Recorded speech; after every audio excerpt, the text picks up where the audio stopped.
Hello friends, कैसे हैं आप लोग। मुझे उम्मीद है कि आप लोग बहुत अच्छे होंगे और अपने एग्ज़ाम का प्रिपरेशन बहुत अच्छे तरीके से कर रहे होंगे।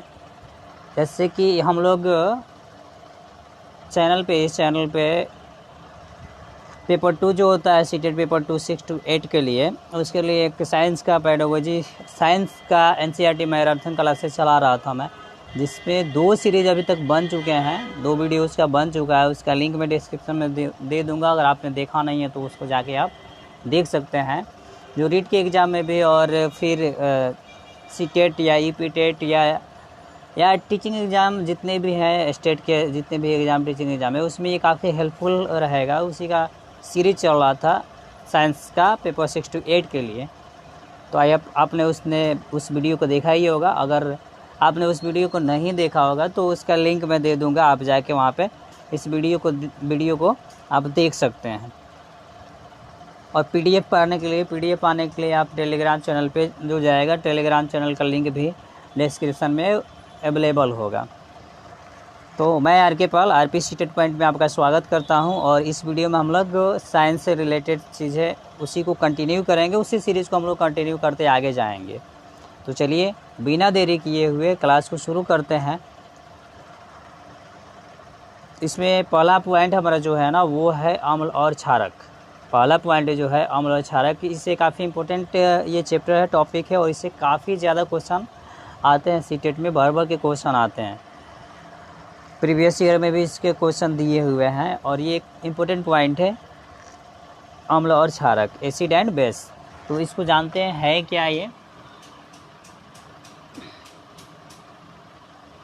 अम्ल और क्षारक होता क्या है, सबसे पहले ये जानते हैं। यहाँ पे लिखा है एसिड एंड बेस, अम्ल एंड क्षारक, एसिड एंड बेस। इसमें देखिए लिखा हुआ है the substance that taste sour are acid like lemon, vinegar etc. जिन पदार्थों का स्वाद खट्टा होता है। The word acid organise from the Latin word easier. यानी जिनका स्वाद क्या होता है, इसका सिंपल भाषा हम देख सकते हैं कि जिनका स्वाद क्या होगा, खट्टा होगा। जिनका स्वाद खट्टा होगा, जिनका स्वाद खट्टा होता है, खट्टा यानी जो स्वाद में क्या होगा, खट्टा होगा, उसको हम लोग बोलेंगे अम्ल। जो भी पदार्थ है उसका स्वाद अगर खट्टा है तो उसको बोला जाएगा अम्ल। और ये अम्ल आया जो है वो सब्जेक्ट कहाँ से आया है, इसको लिया क्या गया, तो एक लैटिन शब्द होता है। याद रखिएगा, लैटिन शब्द जो भी होता है वो अमेरिका स्टेट से लिया जाता है। लैटिन शब्द एक होता है, ये अमेरिका से लिया जाता है। तो लैटिन शब्द जो है ना, वो एसिड ऑर्गेनाइज हुआ है फ्रॉम लैटिन वर्ड एसियर से। एसियर से क्या हुआ है, ये ऑर्गेनाइज हुआ है, जिसका अर्थ ही होता है खट्टा पदार्थ। जिसका अर्थ क्या होता है, खट्टा। तो याद रखेंगे, ये कभी कभी पूछ सकता है क्वेश्चन कि एसिड जो है वो कहाँ से लिया गया है, तो वो लैटिन शब्द से लिया गया है। कहाँ से लिया गया, लैटिन शब्द से लिया गया है, जिसका अर्थ, जिसका मीनिंग क्या होता है, इसका मीनिंग होता है एसियर। इसका मीनिंग होता है एसियर। आई होप आप ये समझ पाओगे। चलिए आगे बढ़ते हैं, आगे का पॉइंट देखते हैं। आगे इसमें पॉइंट है कि substance which have a bitter taste and feel soapy on touching are called bases. अब देखिए यहाँ पे बताया गया है कि जिनका स्वाद, यहाँ पे देखेंगे लिखा गया है कि जिनका स्वाद कड़वा, उस पर था खट्टा और इसमें था कड़वा। जिनका स्वाद कड़वा होता है and feel soapy and touching are called bases, जिसको हम लोग टच कर सकते हैं, सॉपिक पे महसूस कर सकते हैं, उसको हम लोग बोलते हैं क्या, उसको बोलते हैं भस्म।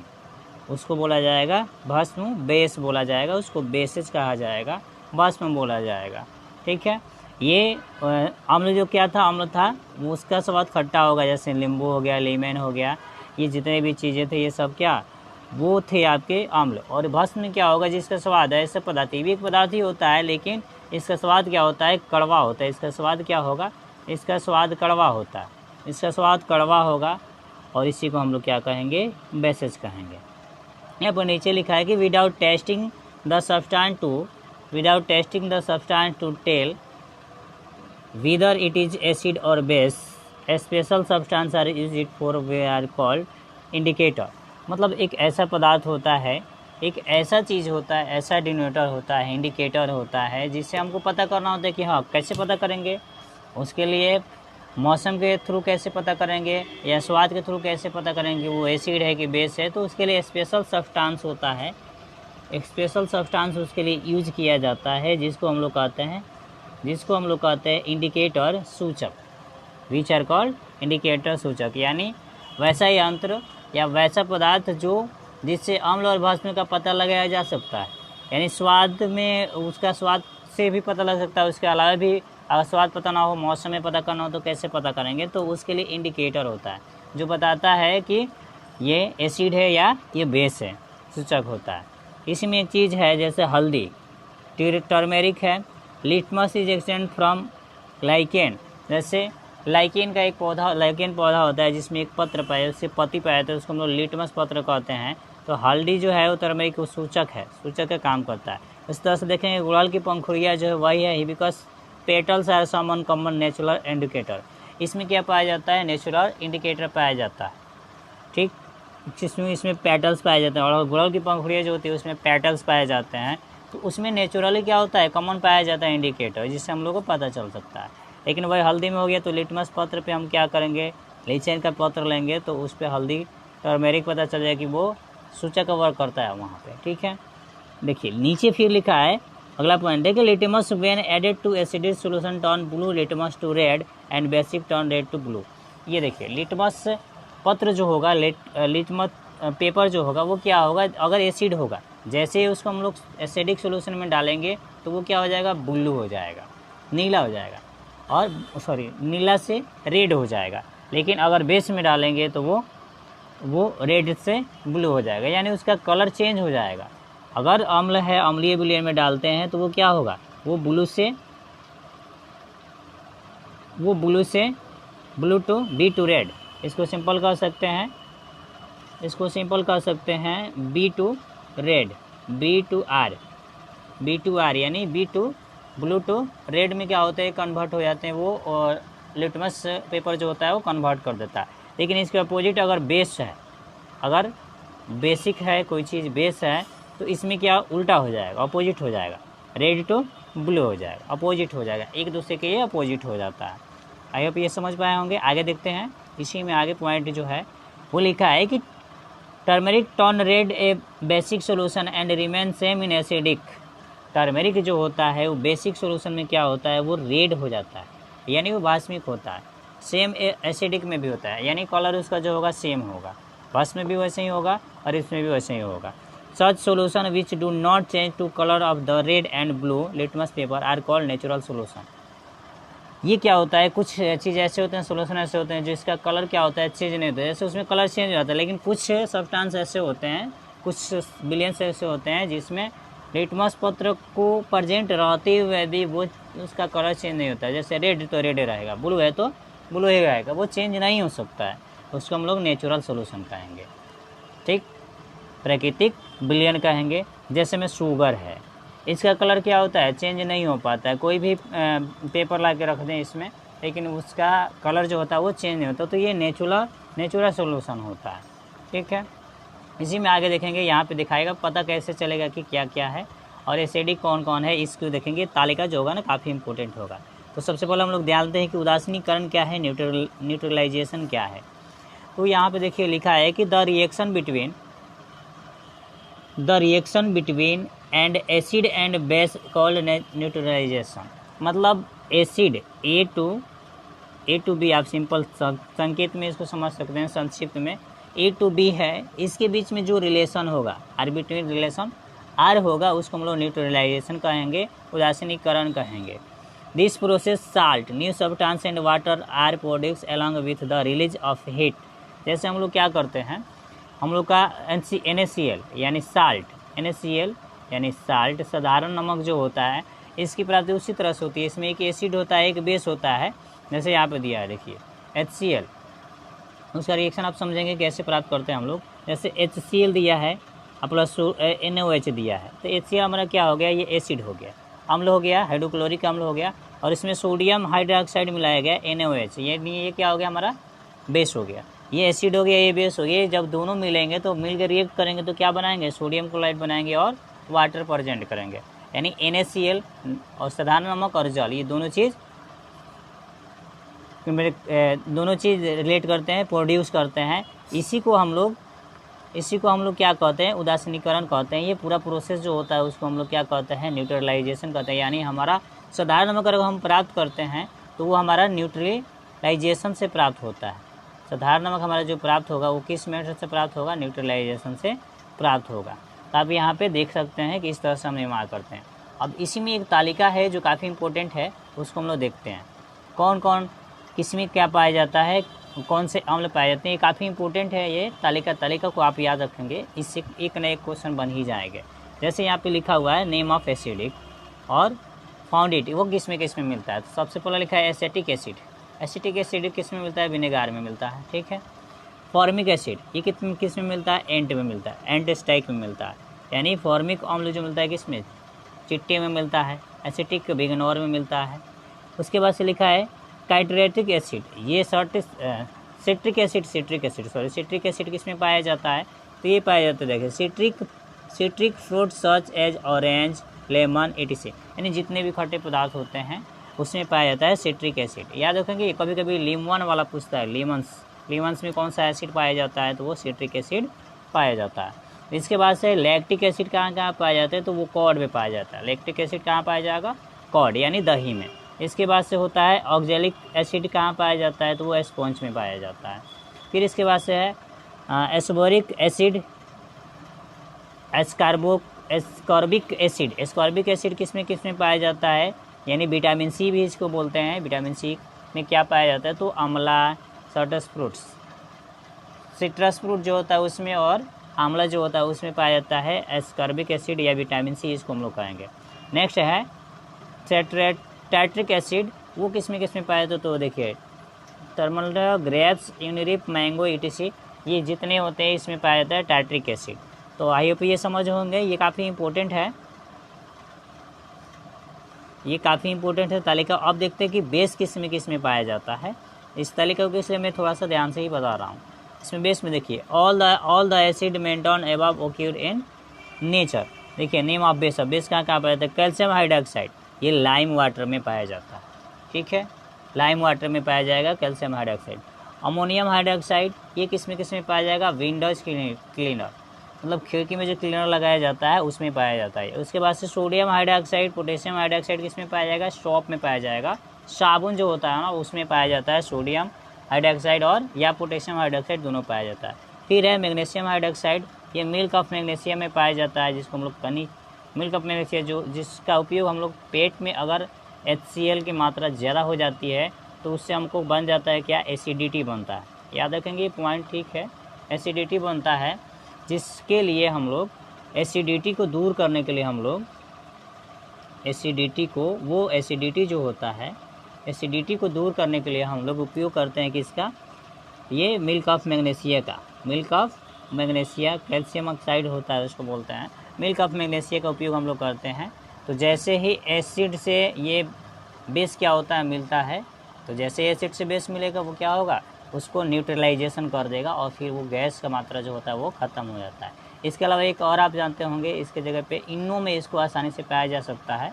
इसके नाम से एक और दवा आता है, वो आता है गैसोफास्ट, जान लेंगे, इंपॉर्टेंट है। गैसोफास्ट भी आता है, इनो आता है, इसमें कैल्शियम मिल्क ऑफ मैग्नीशिया को मिक्स किया रहता है, ठीक है। तो आई होप ये समझोगे तालिका काफ़ी इंपॉर्टेंट है। एक बार आप वीडियो को फिर बैक करके आप देख सकते हैं, स्किप करके आप देख सकते हैं। आगे हम देखते हैं आगे क्या है। अब आगे देखिए, इसमें कुछ आगे जो है वो है चेंजिंग कुछ होता है। अभी जो हम लोग पढ़ रहे थे उसमें कुछ ना कुछ चेंजिंग होता है। तो चेंजिंग जो होता है ना, रासायनिक केमिकल जो में चेंजिंग होता है वो दो तरह का होता है, एक होता है फिजिकल, एक होता है केमिकल। एक होगा फिजिकल, एक होगा केमिकल, रासायनिक। इसमें देखेंगे लिखा है we see many change around us, some to physical and some are chemical. हम लोग अपने चारों तरफ अगर देखा जाए तो हम लोग चारों तरफ पदार्थ के चेंज, परिवर्तन देखते रहते हैं, चाहे वो फिजिकल हो या केमिकल हो। फिजिकल का मतलब क्या हुआ आप समझ रहे हैं, गॉड गिफ्टेड, यानी जो स्वतः हो गॉड गिफ्टेड, जो स्वतः हो और पुराने का पुराना रहे, नया पदार्थ ना बनाए, ठीक है, उसी को हम लोग बोलेंगे क्या, गॉड गिफ्टेड कहेंगे, यानी फिजिकल उसको बोलते हैं, ठीक। और केमिकल किसको कहेंगे, जिससे चेंज होने पर नया पदार्थ बन जाता है। ये क्या करेगा, इसकी अवस्था वगैरह चेंज होगा, कोई भी नया सब्सटेंस नहीं बनेगा, उसको फिजिकल कहा जाता है।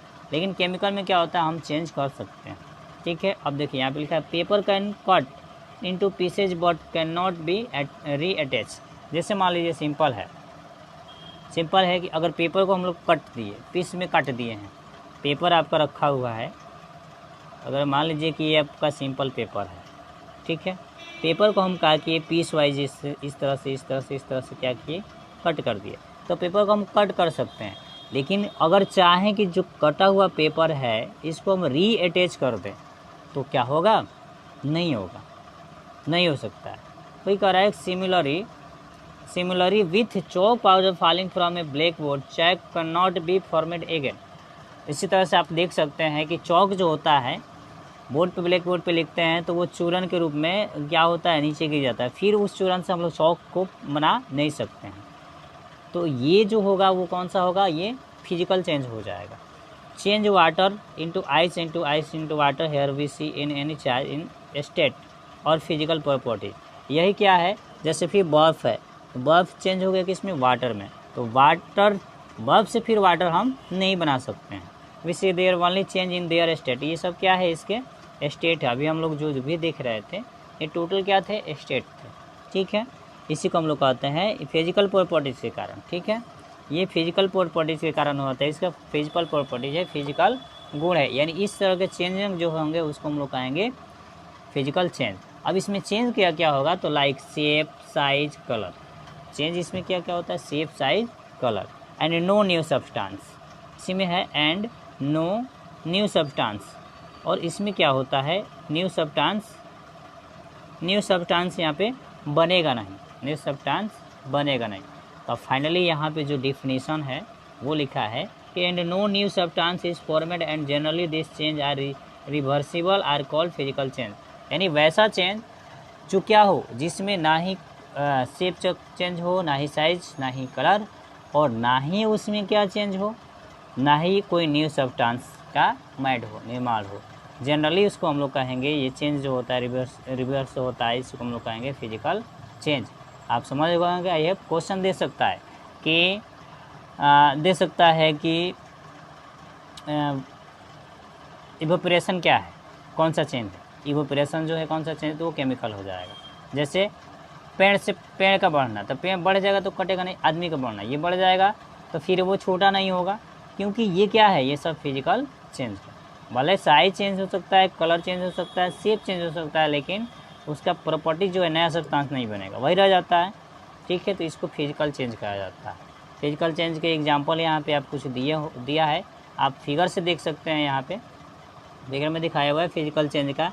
जैसे ये हो गया मेल्टिंग पॉइंट, फिर ये हो गया, फिर ये हो गया, ये फिजिकल चेंज है, ठीक है। अब केमिकल चेंज देखते हैं कि when we talk about chemical change it that new substance is formed at this change into not reversible.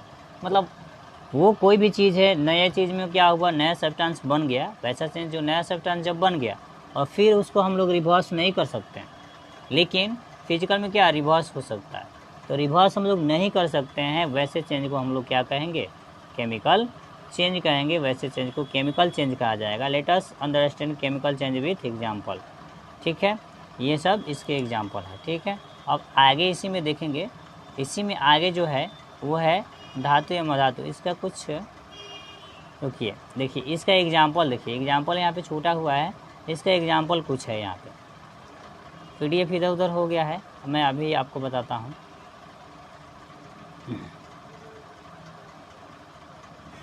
जैसे देखिए इसी का है, अगर मान लीजिए कुछ समय के लिए हम लोग क्या किए, if you leave a piece of iron of open the some time it requires time to terminate substance called rust iron oxide.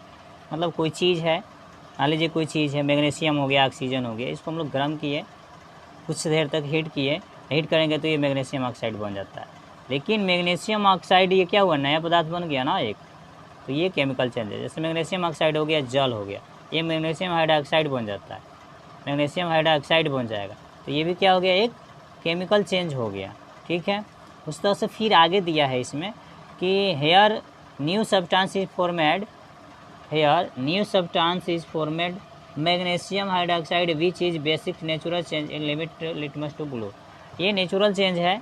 Blue litmus पे देखेंगे तो रेड से ये क्या हो जाता है, ब्लू हो जाता है। जैसे कॉपर सल्फेट का कोई विलयन ले लें, एक और है, और इसको हम लोग नीला तोता कहते हैं, और लोहा ले लिए। इसको जब हम लोग रिएक्ट कराते हैं तो FeSO4 बनता है, जिसका कलर कैसा होता है, हरा हो जाता है, और कॉपर बनता है, तांबा बनता है। ठीक है, उसी तरह से यहाँ पे सिरका ले लिए, खाने का सोडा ले लिए, दोनों को अगर मिलाते हैं तो कार्बन डाइऑक्साइड और अन्य पदार्थ बनता है। चूने का पानी भी बनता है, कार्बन डाइऑक्साइड भी बनता है, कैल्शियम हाइड्रोक्साइड बनता है।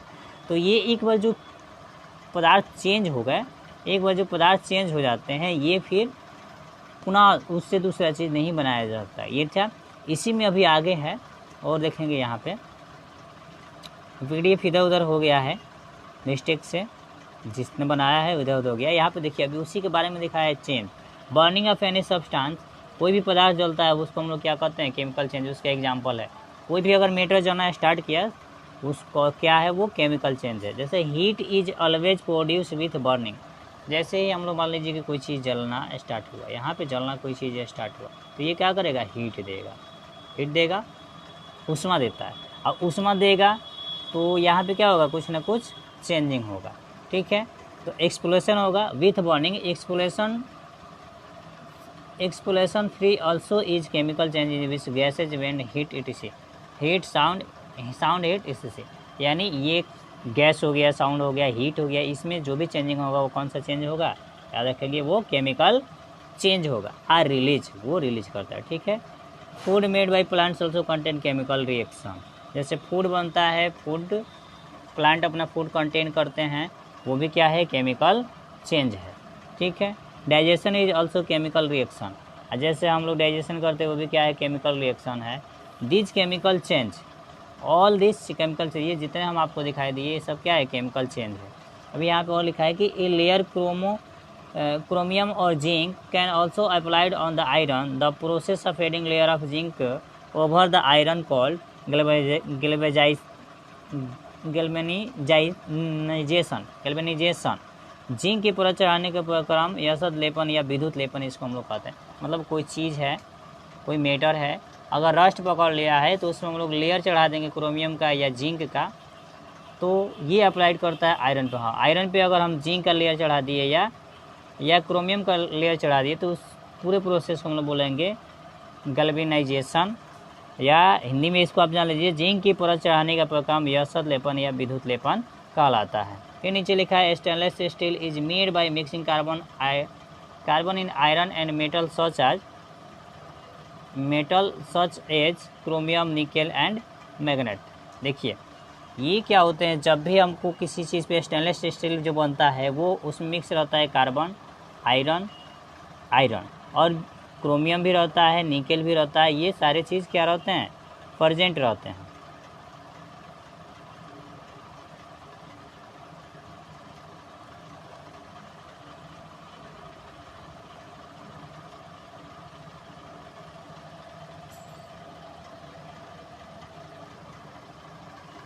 ये सारे चीज़ क्या रहते हैं, प्रेजेंट रहते हैं। ठीक है, अब इसके बाद से इसी में आगे पढ़ेंगे क्रिस्टलाइजेशन होगा प्रोसेस। देखिए, list of pure and large size of substance can be obtained from the solution. This process called crystallization. इसको क्रिस्टलीकरण कहेंगे, मतलब कोई भी चीज़ प्योर है, शुद्ध करते हैं और बड़ा साइज में बनता है, ऑब्टेन होता है सॉल्यूशन में, उसको हम लोग कहते हैं क्रिस्टलाइजेशन कहते हैं, क्रिस्टलीकरण कहते हैं। In this example of physical change, ये क्या होता है, फिजिकल चेंज होता है। जैसे में take water to beaker and few drop sulphuric acid and start heating the water and solution sulphate added when it cools down will crystal copper sulphate, वो change हो जाता है कॉपर सल्फेट में। तो इस पूरे प्रोसेस को हम लोग क्या कहेंगे, पूरे प्रोसेस को कहा जाता है क्रिस्टलीकरण कहा जाएगा इसको। नेक्स्ट पॉइंट इसी में एक्सपेंशन है। नेक्स्ट क्या है, नेक्स्ट पॉइंट जो है वो है एक्सपेंशन। देखिए expansion, sodium and potassium are soft metal, similarly diamond is non metal, hardest bismuth are not good conductor. Sorry ये दूसरा चीज़ आ गया, अब इसके बाद से हमको देखना है metal and non metal physical change. तो ये पीडीएफ जो है ना इधर उधर हो गया। क्रिस्टलाइजेशन के बाद से हमको देखना है, हाँ क्रिस्टलाइजेशन के बाद से पीडीएफ इधर उधर हुआ है। देखेंगे हम लोग मेटल एंड नॉन मेटल, एक पदार्थ होता है मेटल एंड नॉन मेटल, इसको देखना है।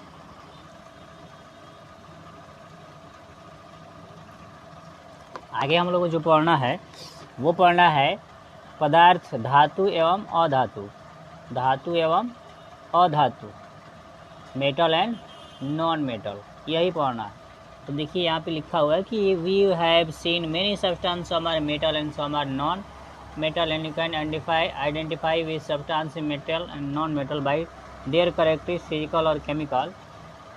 उस पदार्थों के गुण से पता चलता है, मतलब कौन मेटल है कौन नॉन मेटल है, उसके गुण जो होते हैं प्रॉपर्टी जो होते हैं उसी से पता चलेगा। उसको डिवाइड किया जाता है, बांटा जाता है। देखो लिखे you must have seen the blacksmith beating the iron aluminium to make sheet to change their shape but you have never someone beating coal or wood. जैसे देखा होंगे कि बिस्मथ जो होता है ना, ब्लैक भट्ठी जो होता है, उस पर आयरन लोहे को क्या किया जाता है, लोहे को पीट कर हीट करके उसको उसका शेप को हम लोग चेंज कर देते हैं, शेप को चेंज कर देते हैं। लेकिन वहीं पे कोयला को और लकड़ी को हम लोग पीट के फैला नहीं सकते हैं, लिफ्ट नहीं कर सकते हैं। ठीक है, लिखा है कि some substance can be beaten and converted into sheet. उसी में कुछ पदार्थ ऐसे होते हैं जिसको हम लोग क्या करते हैं, कन्वर्ट कर देते हैं शीट में, बीट के कन्वर्ट करेंगे शीट में। The same quality of substance is called malleability and metal show this property expect mercury. यही चीज़ इसको हम लोग क्या बोलते हैं, ये मोलेबिलिटी इसको बोला जाएगा। आघात बढ़ते हैं, ये वो चोट को सह लेगा और उसको हम लोग पीट के क्या कर सकते हैं, चादर बना सकते हैं। शीट का मतलब चादर बना सकते हैं।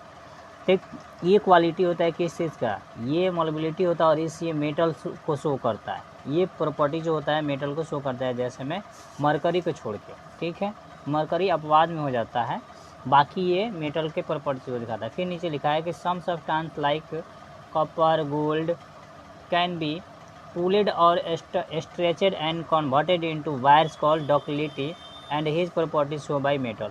ये भी क्या करता है, यानी वैसा मेटल जो क्या करता है, खींच के उसको हम लोग लंबा कर सकते हैं, वायर बना सकते हैं उसको तोड़ के। जैसे में कॉपर है, गोल्ड है, आयरन है, इसको हम लोग वायर बना सकते हैं।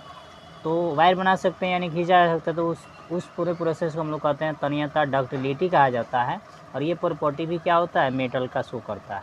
ठीक है, तो दो चीज़ आप देखे होंगे, एक तो क्या उस पर हम लोग पीटेंगे तो पीट के चादर बना सकते हैं, दूसरा इसको हम लोग खींच सकते हैं। तो एग्जाम्पल में आप देख लीजिएगा, गोल्ड को है खींच के क्या होता है, ज्वेलर्स वगैरह बनाया जाता है, ज्वेलरीज बनाया जाता है, नाक में का, कान में का। कॉपर तांबा है, उसका वायर बनाया जाता है, तार बनाया जाता है, आप जानते ही होंगे, जो करंट में होता है और जो काफ़ी सबसे उत्तम सुचालक भी होता है, ये कंडक्टर भी होता है कि इसका इलेक्ट्रिसिटी का। तो ये शो करता है, ये प्रॉपर्टी मेटल का शो करता है। जान गए होंगे 3 चीज़ मेटल होता है। अभी आगे इसमें और देखेंगे कि कुछ चीज़ें जो होती है, सब सब्सटेंस आर हार्ड शाइनी यानी चमकते हैं, मलिएबल यानी आघात को सह सकते हैं, डक्टिलिटी यानी तान सकते हैं, कंडक्टर ऑफ हीट वही, एंड इलेक्ट्रिसिटी उष्मा के और विद्युत के क्या होते हैं, वो चालक होते हैं। कंडक्टर मतलब चालक, चालक का मतलब हुआ कि उसमें करंट जो है वो आसपास हो जाए। मटेरियल डैट है properties in general R called metal. ये प्रॉपर्टी जितने हैं, जैसे शाइनी हो गया, हार्डनेस हो गया, मलिएबल हो गया, डक्टिलिटी हो गया, conductor of heat and electricity, ये जितने मटेरियल में, किसी मटेरियल में अगर ये प्रॉपर्टीज दिखाई देते हैं जनरल में, तो उसको हम लोग कहते हैं मेटल। अब एग्जांपल इसका देख लेते हैं, iron, copper, aluminium, calcium, magnesium etc। ये जितने हैं क्या हैं, ये टोटल आपके एग्जांपल हैं किसके, मेटल के। टोटल क्या है, मेटल है।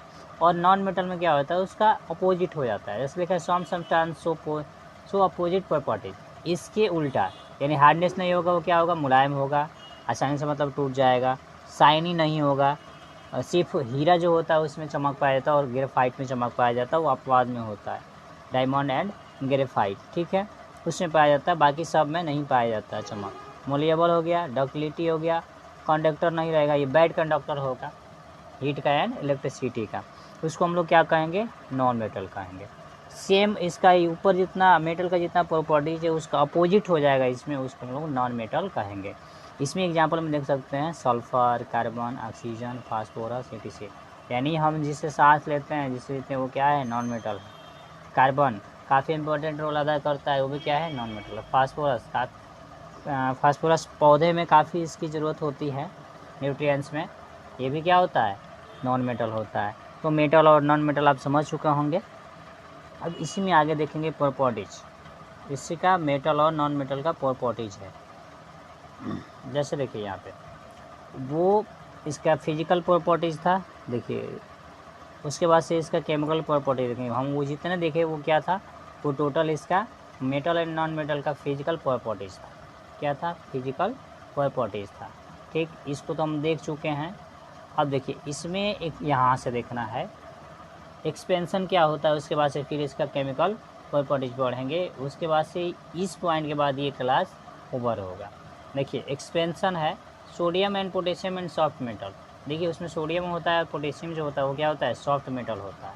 ठीक है, वो अपवाद में होता है, मतलब वो मेटल है लेकिन ये तो नॉन मेटल जो होता है वो ना क्या होता है, वो सॉफ्ट होता है लेकिन इसमें गुण पाया जाता है अपवाद में। Similarly diamond is non metal, diamond जो होता है क्या होता है, नॉन मेटल होता है, लेकिन उसमें क्या होता है, बट हार्डेस्ट सब्सटेंस, लेकिन वो हार्डेस्ट होता है।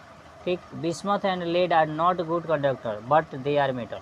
इसमें बिस्मथ देखेंगे और लेड सीसर देखेंगे, ये क्या होता है, बैड कंडक्टर, गुड कंडक्टर होता है इलेक्ट्रिसिटी का, लेकिन ये क्या है, मेटल है, इसको हम लोग मेटल कहते हैं। ठीक है, तो ये एक्सटेंशन में होता है, अपवाद में होता है, उससे अलग।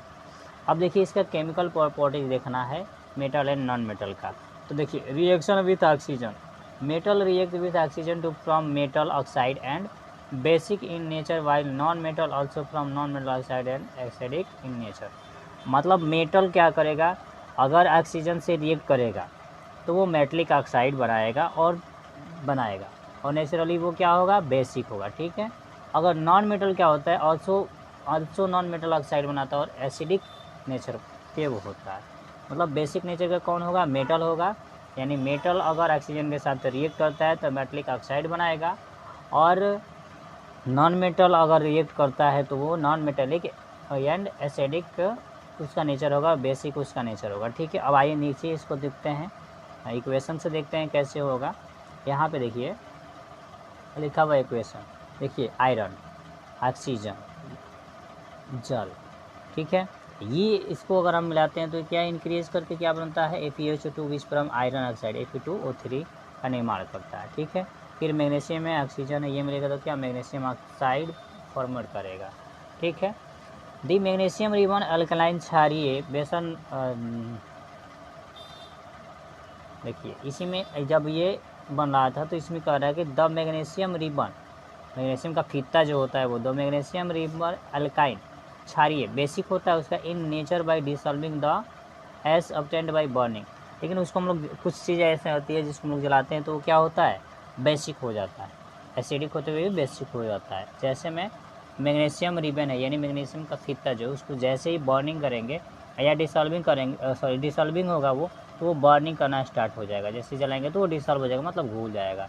नोट में देखिए bromine is only a non metal which in liquid, bromine जो होता है नॉन मेटल होता है, लेकिन वो ये अब याद रखेंगे अपवाद में ये क्वेश्चन आ सकता है, काफ़ी इंपॉर्टेंट क्वेश्चन है।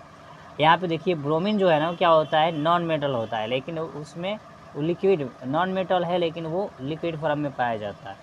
फाइनली अगर देखा जाए तो जितने भी लिक्विड में होते हैं वो क्या होते हैं, वो मेटल ही होते हैं, लेकिन इसमें ये लिक्विड रूप में रहता है ब्रोमीन, लेकिन ये क्या है, नॉन मेटल है।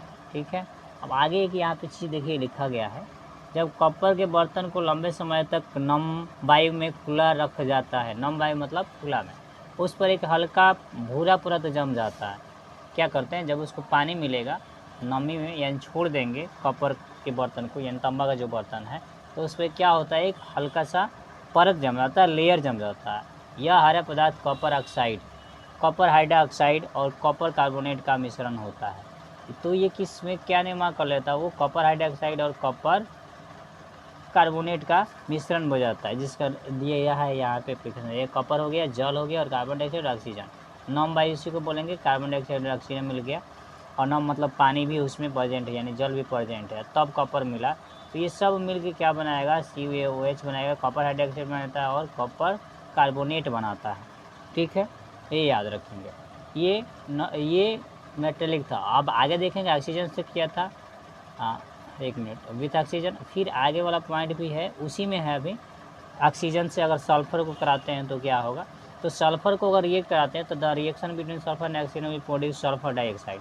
वो क्या करता है, सल्फर डाइऑक्साइड बनाता है। जैसे H+O2, इसको रिएक्ट कराएंगे तो क्या बनाएगा, वो SO2 बनाएगा। ठीक है, और वैसी SO2 को अगर उसमें जल मिला देते हैं फिर रिएक्ट कराते हैं तो वो सल्फ्यूरस अम्ल बनाता है, H2SO3 बनाता है, सल्फ्यूरिक अम्ल बनाते हैं। ठीक है, सल्फ्यूरस अम्ल नीले लिटमस पत्र को लाल कर देता है, और ये क्या, सल्फ्यूरिक अम्ल हुआ, लेकिन ये नीले लिटमस पत्र को क्या करेगा, लाल कर देगा। यही तो प्रॉपर्टीज है, किस चीज़ का, सूचक का, और किस चीज़ का, अम्ल का यही तो प्रॉपर्टीज है। सामान्यतः अधातुओं के ऑक्साइड अम्लीय प्रकृति के होते हैं। देखिए आ गया ना यहाँ पे पॉइंट, सामान्यतः अधातु के जितनी भी ऑक्साइड होते हैं वो क्या होते हैं, अम्लीय होते हैं, यानी एसिडिक होते हैं। यानी और धातु नॉन मेटल जितने होंगे वो क्या होंगे, एसिडिक होंगे। अब नीचे लिखा है वाटर से कैसे करते हैं, तो reaction with water, metal react with water and produce है metal oxide and hydrogen gas and metal oxide further from metal hydride. Generally non metal does not, देखिए generally non metal does not react with water. Metal जो होता है क्या करता है, water से react करता है, रिएक्ट करके प्रोड्यूस क्या करता है, मेटल ऑक्साइड, हाइड्रोजन गैस और मेटलिक ऑक्साइड और मेटल हाइड्रोक्साइड। ये क्या करता है, निर्माण करता है। लेकिन जनरली में नॉन मेटल जो होता है वो रिएक्ट नहीं करता है वाटर से, याद रखेंगे। अब देखिए सोडियम किस चीज़ से करता है, तो sodium is very reactive in with water and oxygen we kept in kerosene oil. Sodium जो होता है ना, सोडियम मेटल, ये क्या होता है, धातु होता है, लेकिन काफ़ी क्रिएटिव होता है, ये काफ़ी रिएक्टिव होता है, जिसके लिए हमको इसको पानी और ऑक्सीजन इसमें काफ़ी ज़्यादा मात्रा में पाया जाता है। इसलिए हम लोग इसको ठंडा करने के लिए केरोसिन तेल में क्या करते हैं, डुबो के रखते हैं। Sodium react with water from the sodium hydroxide and hydrogen gas is produce. Sodium जैसे ही वाटर से रिएक्ट करता है या सोडियम हाइड्रोक्साइड से, तो हाइड्रोजन गैस क्या करता है, प्रोड्यूस करता है, यानी H गैस की साधारण जानकारी के लिए नीचे 3 दिया जाता है, H ये प्रोड्यूस करता है। लेकिन वही उल्टा अपोजिट देखेंगे तो non metal react with where so kept there in water, उसमें वो रिएक्ट नहीं करता है। ठीक है, water example phosphorus is very reactive and produce heat presence of air. Phosphorus जो होता है उसमें लाल फास्फोरस और सफ़ेद फास्फोरस जो होता है वो क्या होता है, रूम टेम्परेचर पे ही क्या करता है, वो पकड़ लेता है, आग पकड़ लेता है, हीट आ जाता है उसमें। अब देखिए रिएक्शन विथ वेटर, सॉरी ये तो वही चीज़ है जो बताएं, यानी PDF दो बार एक ही चीज़ नोट हो गया है। ठीक है,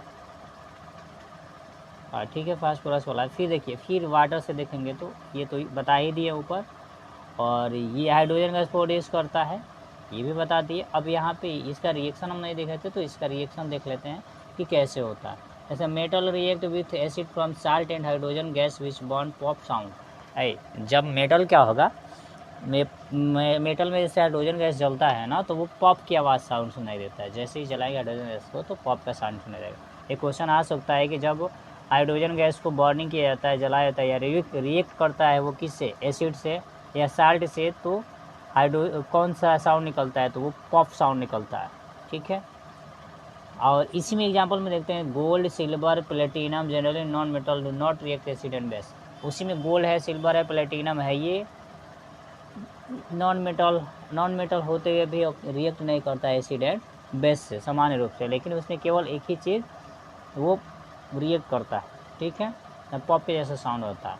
अब इसका एग्जांपल आपको यहाँ पे नीचे दिया है Mg2HCl, MgCl2H और H2 बनेगा MgOH2SO4, तो FgSO4 प्लस H2 जल बनेगा। ठीक है, ये उसका रिएक्शन था।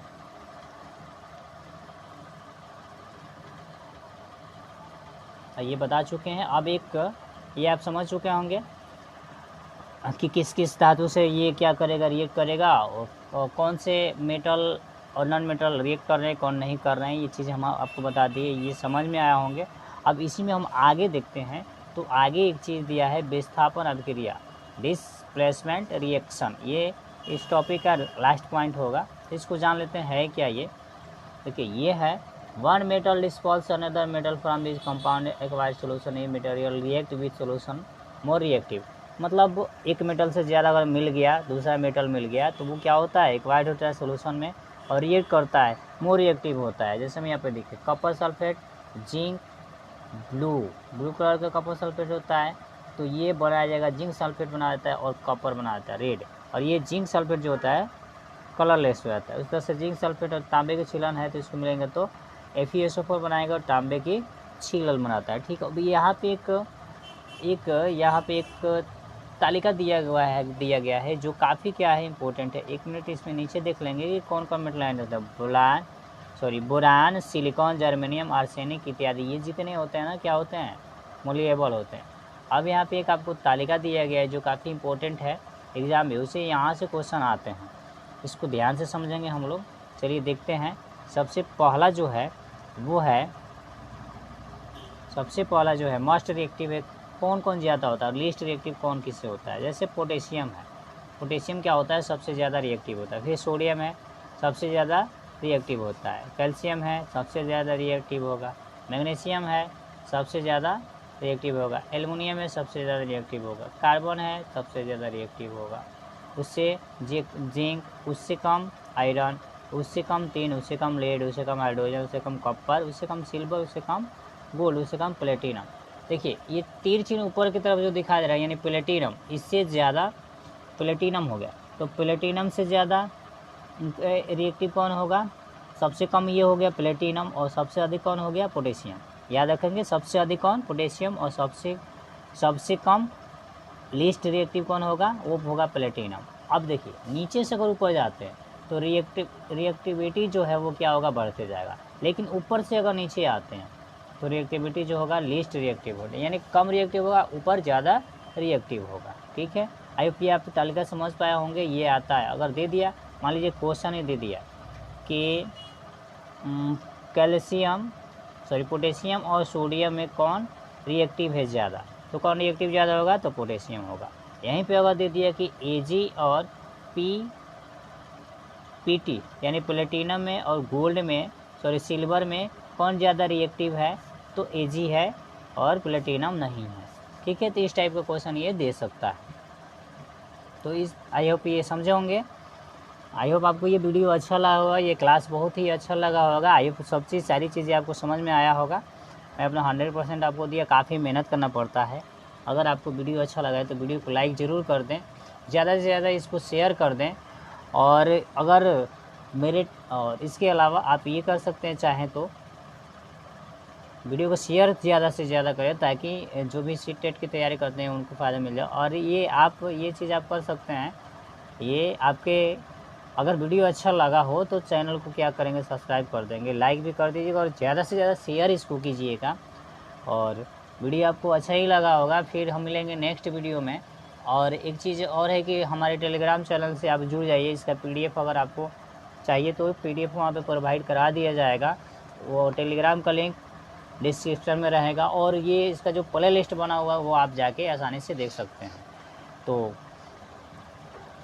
मिलेंगे फिर हम नेक्स्ट वीडियो में, तब तक के लिए आप अपना ध्यान रखें, ख्याल रखें और ऐसे ही मेरे पे प्यार अपना बनाए रखें। बाय, जय हिंद।